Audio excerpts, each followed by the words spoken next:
Welcome to News You Missed. Good morning, everybody, and welcome. Well, guess what? There's been some crazy stuff going on out there. We've got terrorist attacks. We've got terrorist attacks being foiled. We've got human traffic charges being dismissed. We've got all sorts of weird, strange, and fun news coming for you. I'm going to dive straight in with my first story. There are dramatic reports out of Moscow last night. Former Syrian President Bashar al-Assad, who fled to Russia after being deposed last year, is said to have survived an assassination attempt. The Syrian Observatory for Human Rights claims Assad was hospitalized after being poisoned. Though his condition is now stable, only his brother was allowed to visit under heavy security. Russia has yet to comment, and no independent evidence has confirmed the poisoning. Assad has largely remained out of sight since being granted asylum by President Putin. And my first story of the day is: on Yom Kippur, a stabbing and car ramming outside a Manchester synagogue killed 2 men and wounded several others. The attacker, 35-year-old Jihad al-Shami, was fatally shot by police. SAS helicopters circled overhead, bomb squad stormed the building, and police detained multiple suspects. Police call it a terrorist attack, but online footage of calm bystanders and bomb squads shouting "bomb" has fueled skepticism and conspiracy claims. Still, Jewish communities across the UK are on high alert, and Prime Minister Keir Starmer condemned the heinous act as anti-Semitic terrorism. Well, it's quite a scary time there, Drew, because I've seen that video. I don't know if you have as well, but it did look like he was wearing some sort of, dare I say it, suicide vest. I think the police later confirmed it wasn't a viable vest, but, you know, there could have been a lot of damage done there, so I do tip my hat to the police officers that took him down swiftly before anything worse could happen. My next story: Russian authorities say they foiled multiple mass murder plots across the country. The FSB reports 5 adults and 3 minors were detained in connection with planned attacks in Donetsk, Mariupol, Krasnoyarsk, Orel, and Chelyabinsk. Explosives, weapons, and propaganda linked to Ukrainian terrorist structures were seized.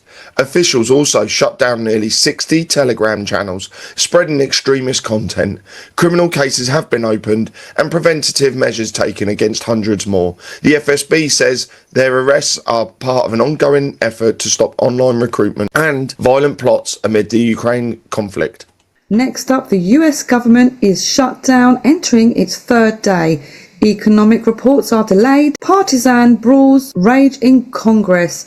Elon Musk criticised House Minority Leader Hakeem Jeffries, while the Senate debates healthcare, border security and flood insurance. Shutdowns are now a routine, but the damage is real. Each one erodes faith in Washington and shakes global markets. Well, Drew, my next one: Belgium is pushing back against an EU plan to use frozen Russian assets to fund loans for Ukraine. Prime Minister Bart de Wever says Brussels won't agree unless all EU states sign guarantees sharing responsibility if the move sparks lawsuits. Around 200 billion euros of Russian funds are held at Belgium's Euroclear, part of 300 billion euros frozen since 2022.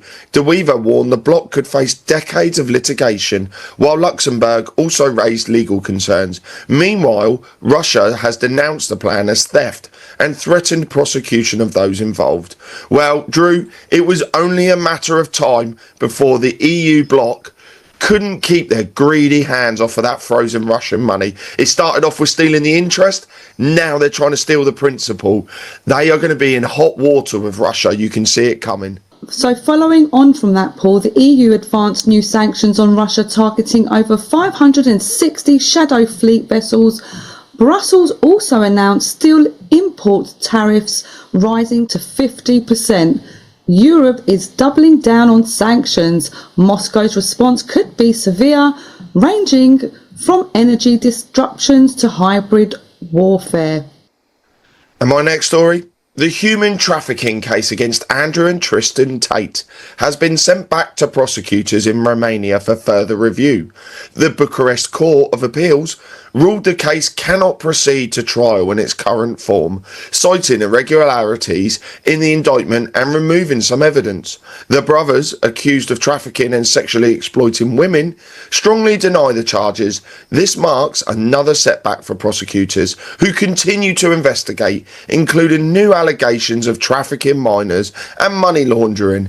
The Tates also face UK legal action over alleged tax evasion. Next up, President Trump formally declared cartel groups as terrorists, authorizing military strikes across Mexico, Venezuela, and the Caribbean.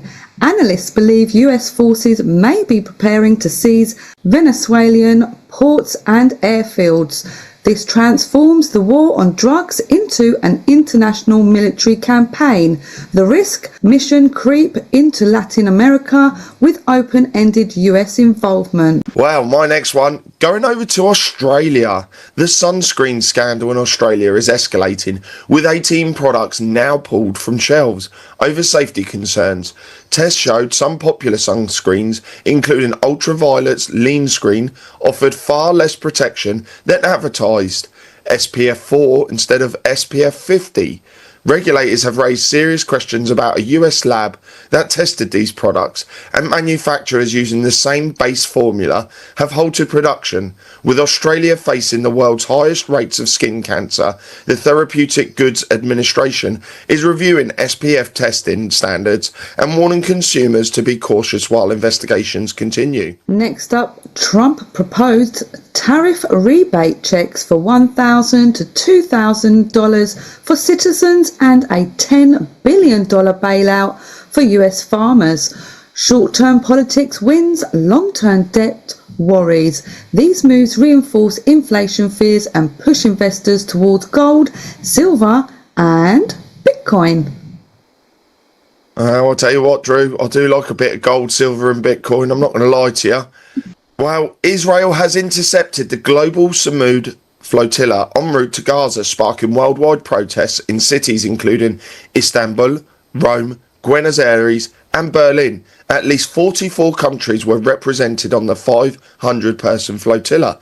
Governments from Turkey, Malaysia, South Africa, Colombia and others have condemned the raid, calling for the immediate release of their citizens. International bodies and unions are demanding Israel respect international law and allow humanitarian aid through, as concerns grow for safety of activists and aid workers on board. And moving on, FBI Director Kash Patel fired a trainee agent for displaying a pride flag on his desk. Symbolic but polarizing. This decision amplifies cultural battles inside federal institutions. Well, Drew, we've been hearing a lot about storms at the moment, and Greece is bracing for a monster 48-hour storm, just days after Spain and Sicily were battered by floods. Streets have turned into rivers, cars swept away, and families trapped in their homes. Schools on islands like Rhodes and Zakynthos have been forced to close as emergency crews race to respond. Forecasters warn the storm will bring hail, gale force winds, flash flooding and even snow in the mountains, with more heavy rain expected. Locals and tourists alike are preparing for another round of extreme weather across the Mediterranean.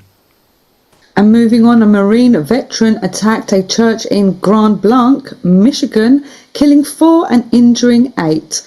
Another mass shooting shakes America, calls for stronger veteran support, and gun control laws will intensify. And my final story of the day. Russian President Vladimir Putin has accused France of piracy after Paris detained an oil tanker it claims is part of Moscow's so-called shadow fleet. The vessel, sailing under a benign flag, was seized off the French coast last week, with its captain and first mate taken into custody. French officials allege serious irregularities, while Moscow insists the ship had no military cargo and questions whether it was even linked to Russia. The EU says such clandestine tankers are used to bypass sanctions, but Putin argues the move is politically motivated. Now, moving over to the financial space, Commentators claim the dollar has lost 45% in a year, while exaggerated the narrative reflects investor anxiety as gold and Bitcoin soar. Perception can move markets. Belief in dollar weakens is fueling demand for alternative stores of value. Moving to Japan, yields spiked to 2008 levels. 2-year at 0.95%, 10-year at 1.64%. The latest auction saw the weakest demand since 2009. The Bank of Japan may rise its rates and systematic shifts after decades of ultra-loose policy.